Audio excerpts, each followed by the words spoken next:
Hi guys! Ang sarap ng lutong ito. Halika, lutuin natin. So, may 12 pieces or 1 pound akong shrimps. Una, alisin muna natin ang mga whiskers. So, ayan, gugupitin natin at saka konti sa tail. Alisin din natin yung konti sa tail at sa ulo. Alisin natin yung black things sa likod. Gupitin na ng konti at kuha ng toothpick. So, ayan, makukuha na natin yung black things sa likod. Pagkatapos hugasan, lagyan natin ng cornstarch at ating imasad. Ngayon, magprito na tayo. So, iprito natin sa mantika ang mga shrimps. Pag pink na, ibaligtarin natin. Isa-isa, baligtarin natin yung isa-isa. So, ayan, naging pink na, luto na yan.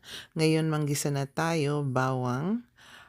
Tapos, lagyan natin ng green onions. Kinuha ko lang yan sa backyard ko. Optional, lagyan natin ng sili. 1 kutsarang oyster sauce or more.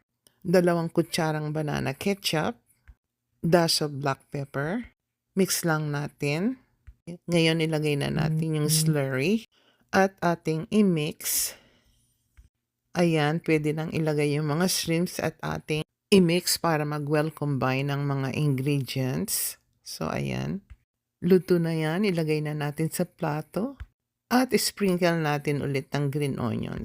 Linagyan ko pala ng sesame oil, pampabango. Ayan, ang sarap.